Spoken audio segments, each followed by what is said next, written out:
Məni sensiz koymaya çalışma gülüm. Mən səndən uzaqda qala bilmərəm. Mən sənin ətrinə düşkün olmuşam. Başqa bir qoxunu ala bilmərəm. Bu yolun sonunda olsa da ölüm, xətrimə dəysən də etsən də zülüm. Gözümün üstünde yerin var gülüm. Mən səni gözümdən sala bilmirəm. Mən sensiz yaşaya bilmərəm gülüm. Sensizliyə dözə bilmərəm. Adını çəkəndə titrəyir içim. Ben seni yüreğimden silə bilmərəm.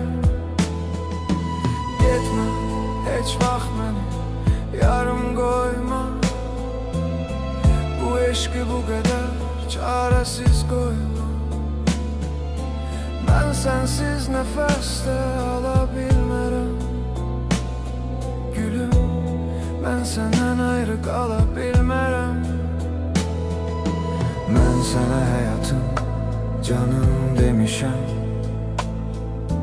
Damarda dövreden kanım demişəm. En güzel zamanım anım demişəm. Başka bir xəyala dala bilmərəm. Sen geçsen qəlbimdə açar yaralar. Sen geçsen zülmətdən sen gitsen həsrətdən nəfəs daralar. Qorxuram ölərəm, qocala bilmərəm. Mən sensiz yaşaya bilmərəm gülüm. Sensizliyə dözə bilmərəm. Adını çəkəndə titrəyir içim. Mən səni yüreğimden silə bilmərəm. Getmə, bu sevgi məni diri saxlayır. Getmə, bu həsrət məni öldürər. Mən sənsiz heç kim ola bilmərəm. Gülüm, bu taleyi dəyişmə nə olar. Əgər bir gün məni mənim qədər sevsən, mən səni daha çox sevəcəyəm. Bu qəlb səndən başqa yol tanımır. Mənim yollarım sənədir gülüm.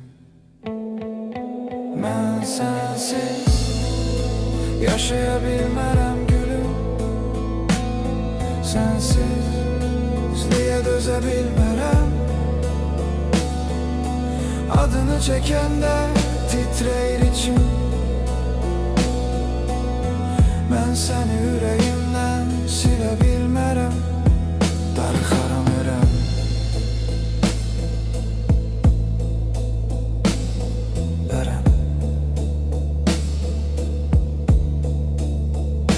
Sensiz